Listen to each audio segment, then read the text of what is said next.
ಗೌಡವರು ನಿಮಗೆ ತುಂಬ ಕನೆಕ್ಟ್ ಆದರು ಅಂತ ನೋಡೋ ವೀಕ್ಷಕರಿಗೆ ಅನಿಸಿತ್ತು. ಯಾಕಂದರೆ ಅವರು ನಿಮಗೆ ಹತ್ಕೊಂಡು ಹೇಳ್ಕೊಂಡಿದ್ರು, ನಾವು ಅಂದರೆ ಜಿನ್ಯೂನ್ ಆಗಿ ಹೇಳ್ಕೊಂಡಿದ್ರು, ನಾನು ಬೇಕು ಬೇಕು ಅಂತ ಗಿಲ್ಲಿಗೆ ಹೊಡೆದಿದ್ದಲ್ಲ, ಈ ಥರ ಎಲ್ಲ ಹೇಳ್ಕೊಂಡಿದ್ರು. ಅವರು ಎಷ್ಟು ನಿಮ್ಗೆ ಕನೆಕ್ಟ್ ಆಗಿದ್ರು ಅಂತ ಸರ್?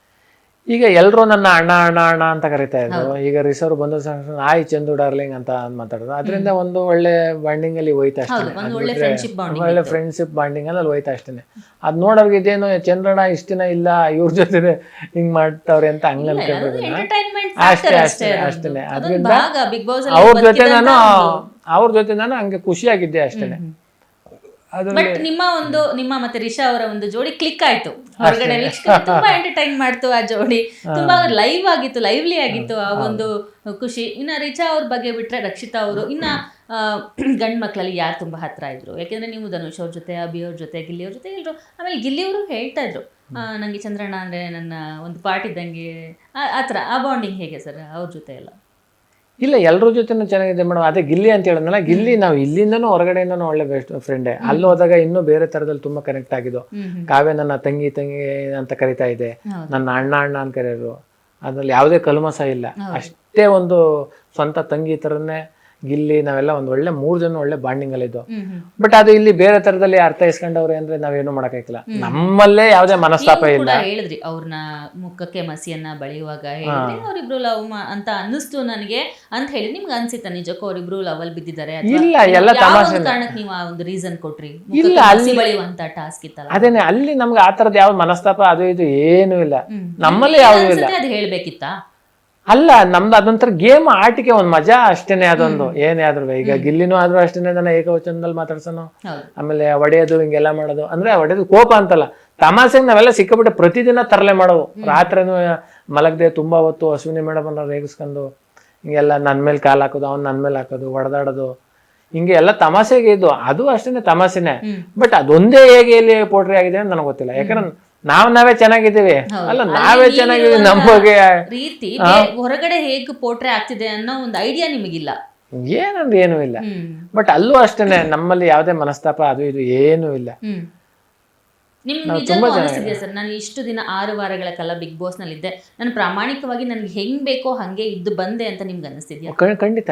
ಯಾಕಂದ್ರೆ ಸ್ಟೇಜ್ ಆಗ್ಬಿಟ್ರೆ ಮಾಮೂಲಿ ಈಗ ಗಿಚ್ಚಿಗಿಲಿ ಇಲ್ಲೆಲ್ಲ ಏನ್ ಮಾಡ್ತೀವಿ ಅಂದ್ರೆ, ನಾವು ಏನೋ ಒಂದು ಸ್ಕ್ರಿಪ್ಟ್ ಕೊಡ್ತಾರೆ, ಅದ್ರ ತಕ್ಕನಾಗೆ ವೇಷಭೂಷಣ ಎಲ್ಲ ಹಾಕಂದ್ರೆ ಆ ಪಾತ್ರ ಆಗಿ ನಾವು ಆ ಪಾತ್ರ ಮಾಡ್ತೀವಿ. ಎಷ್ಟು 30 ನಿಮಿಷ ಇರುತ್ತೆ, ಅದಾದ್ಮೇಲೆ ನಾವಾಗಿರ್ತೀವಿ. ಅಲ್ಲಿ 24 hours ನಾವಾಗೇ ಇರ್ಬೇಕು, ಬೇರೆ ಮಾಡಕ್ಕಾಗೋದಿಲ್ಲ. ಗೊತ್ತಾಗ್ಬಿಡ್ತದೆ ಚಂದ್ರಪ್ರಭು ಇದಕ್ಕೆ ಹಿಂಗ್ ಆಡ್ತಾ ಇದ್ದನು ಅಂತ, ನನ್ನ ತುಂಬಾ ಹತ್ರದಿಂದ ನೋಡಿರೋರಿಗೆ. ಅದು ಬಿಗ್ ಬಾಸ್ ಅನ್ನೋದೇ ಒಂದು ವ್ಯಕ್ತಿತ್ವದ ಆಟ ಆಗಿರೋದ್ರಿಂದ ನಾವ್ ಹೇಗಿರ್ತೀವಿ ಹಾಗೆ ಇರ್ಬೇಕಾಗ್ತದೆ ಅಲ್ಲಿ. ಅದ್ರಿಂದ ನನ್ನ ಎಷ್ಟೋ ಜನ ವೇದಿಕೆ ಮೇಲೆ ನೋಡಿದ್ದಾರೆ, ನಾನು ರಿಯಲ್ ಆಗಿ ಹೇಗಿರ್ತೀನಿ ಅಂತ ನೋಡಿಲ್ಲ. ಅದೇ ಅವ್ರಿಗೆ ಕನ್ಫ್ಯೂಸ್ ಆಗಿರ್ಬೇಕು ಅಂತ ಅನ್ಸುತ್ತೆ ಅಷ್ಟೇ. ಈಗ ಸ್ಕಿಟ್ ಮಾಡೋದು ಅಂತ ಬಂದ್ರೆ ನಾನು ಚಂದ್ರಪ್ರಭು ಹೇಗೆ ಅಂದ್ರೆ ಆ ತರನೇ ಇರ್ತೀನಿ. ನನ್ನ ವ್ಯಕ್ತಿತ್ವ ಹೆಂಗದೆ ಅನ್ನೋದು ಯಾರು ನೋಡಿಲ್ವಲ್ಲ, ಅದರಿಂದ ಚಂದ್ರಪ್ರಭು ಯಾಕೆ ಡೆಲ್ ಆದ ಅಂತ ಎಷ್ಟೋ ಜನಕ್ಕೆ ಅನ್ಸ್ಬೋದು ಅಷ್ಟೇ. ಓಕೆ, ನೀವು ಬಹಳಷ್ಟು ಕಾಮಿಡಿ ಮಾಡಿದ್ ಕಡಿಮೆ ಆಯ್ತಾ ಬಿಗ್ ಬಾಸ್ ಅಲ್ಲಿ ಅಂತ, ಅಥವಾ ನಾವು ನೋಡಿಲ್ವಾ? ಅಲ್ಲ, ನಾನು ಅಲ್ಲಿ ಕಾಮಿಡಿ ಅಂದ್ರೆ ನಾನು ಹೇಳದ್ನಲ್ಲ, ನನ್ನ ವ್ಯಕ್ತಿತ್ವ ಹಂಗೆ ಸುಮ್ಮನೆ ಕಾಮಿಡಿ ಮಾಡೋದು ಆತ ತರ ಇಲ್ಲ. ತುಂಬಾ ಸಲ ತಮಾಷೆ ಮಾಡಿದ್ದೀನಿ, ಎಷ್ಟು ಬೇಕಷ್ಟು ಮಾತಾಡಿದ್ದೀನಿ. ಗೇಮು ಅಷ್ಟೇನೆ, ಎಲ್ಲ ಚೆನ್ನಾಗಿತ್ತು. ಅದು ಕಡಿಮೆ ಆಯ್ತು ಅಂತಲ್ಲ, ಅಂದ್ರೆ ಅದು ನಾನು ಕಾಮಿಡಿಯನ್ ಆಗಿ ಗುರುತಿಸ್ಕೊಂಡಿದ್ದೀರಾ ಹೊರಗಡೆ. ಹೌದು, ಆ ಒಂದು ಇರುತ್ತೆ ವೀಕ್ಷಕರಿಗೆ, ಇವರು ತುಂಬಾ ಕಾಮಿಡಿ ಮಾಡ್ತಾರೆ ಚಂದ್ರಪ್ರಭು, ಯಾಕಂದ್ರೆ ಬಹಳಷ್ಟು ಫ್ಯಾನ್ಸ್ ಇದಾರೆ ಸರ್ ನಿಮ್ಗೆ. ನಾನು ಕೂಡ ನಿಮ್ಮ ಫ್ಯಾನ್. ಗಿಚ್ಚಿಗಿಲಿ ಶೋ ಎಲ್ಲಾ ಶೋಗಳಲ್ಲಿ ನಾನು ಬಹಳಷ್ಟು ಇಷ್ಟಪಟ್ಟು ನೋಡ್ತೀನಿ. ನಿಮ್ಮ ಆ ಒಂದು ಸ್ಟೈಲ್ ಇದೆಯಲ್ಲ ಸರ್, ಕಾಮಿಡಿ ಸ್ಟೈಲ್ ತುಂಬಾ ಜೆನ್ಯೂನ್ ಆಗಿರುತ್ತೆ, ಪ್ರಾಮಾಣಿಕವಾಗಿರುತ್ತೆ. ಆ ಟೈಮಿಂಗ್ ಇರುತ್ತಲ್ಲ, ಅದು ತುಂಬಾ ಜನಕ್ಕೆ ಇಷ್ಟ ಆಗುತ್ತೆ. ಆ ಕಾಮಿಡಿ ಟೈಮಿಂಗು ಬಹಳಷ್ಟು ಜನಕ್ಕೆ ನಿಮ್ಮಲ್ಲಿರುವಂತಹ ಒಂದು ಟ್ಯಾಲೆಂಟ್ ಇಂದ ಹತ್ರ ಆದವರು ನೀವು. ಸೊ ಅಲ್ಲಿ ನಿಮ್ಗೆ ಸ್ಕ್ರಿಪ್ಟ್ ಇಲ್ಲದೆ ಕಾಮಿಡಿ ಮಾಡ್ಲಿಕ್ಕೆ ಕಷ್ಟ ಆಯ್ತಾ? ಅಥವಾ ಅಲ್ಲ, ಕಾಮಿಡಿ ಮಾಡೋ ಶೋನೇ ಅಲ್ಲ ಅಂತ ನಾನು ಹೇಳ್ತಾ ಇದ್ದೀನಿ. ನಿಮ್ಗೆ ರಿಯಲ್ ಲೈಫ್ ಅಲ್ಲಿ ಹೇಗಿರ್ತೀವಿ ಎಂಟರ್ಟೈನ್ಮೆಂಟ್ ಅಂತ ಬಂದಾಗ ಸರ್, ಅದು ಜನರನ್ನ ಎಂಟರ್ಟೈನ್ ಮಾಡುವಂತಹ ಒಂದು ಶೋ ಅಲ್ವಾ? ಅದು ವ್ಯಕ್ತಿತ್ವದ ಆಟ. ಅಲ್ಲಿ ಏನು ಅಂದ್ರೆ, ಈಗ ನನ್ನೇ ಬಿಡಿ ಆಯ್ತು, ಒಬ್ಬ ಹಾಡುಗಾರನ ಕಾಮಿಡಿ ಮಾಡು ಅಂದ್ರೆ ಕಾಮಿಡಿ ಮಾಡೋಕ್ಕಾಗೋದಿಲ್ಲ. ಒಬ್ಬ ಕಾಮಿಡಿ ಮಾಡೋನ್ನ ಹಾಡು ಹೇಳು ಅಂದ್ರೆ ಹಾಡು ಹೇಳಕ್ಕಾಗೋದಿಲ್ಲ. ಒಬ್ಬ ಸ್ಪೋರ್ಟ್ಸ್ ಮೆನ್ ಇನ್ನೊಂದೇನೋ ಮಾಡೋರು ಮಾಡೋಕ್ಕಾಗೋದಿಲ್ಲ. ಅವರು ಅವ್ರವ್ರ ಆಟ ಬಂದಾಗ ಅಷ್ಟೇ ಅದು ಮಾಡಿ, ಎಲ್ಲಾ ಟೈಮ್ನಲ್ಲೂ ಹೊರಗಡೆ ಅವ್ರ ಮನೆಯಲ್ಲಿ ಹೊರಗಡೆ ಸಮಾಜದಲ್ಲಿ ಹೇಗಿದ್ರು ಹಾಗೆ ಇರುವಂತ ಒಂದು ರಿಯಾಲಿಟಿ, ಒಂದು ವೇದಿಕೆ ಅದು. ಅದ್ರಿಂದ ಏನಾಗ್ಬಿಡ್ತದೆ ಅಂದ್ರೆ, ಈಗ ನಾನು ಒಬ್ಬ ಕಾಮಿಡಿಯನ್ ಆಗಿ ನಾನು ಎಲ್ಲ ಇಲ್ಲಿ ನೋಡಿರೋ ಚಂದ್ರಪ್ರಭಾ ಗಿಚ್ಚಿಗಿಲಿನಲ್ಲಿ ಸೀಸನ್ 2 ನಲ್ಲಿ ವಿನ್ನರ್ ಆದ, ತುಂಬಾ ಕಾಮಿಡಿ ಮಾಡ್ದ ಹಂಗೆ ಅಂತ.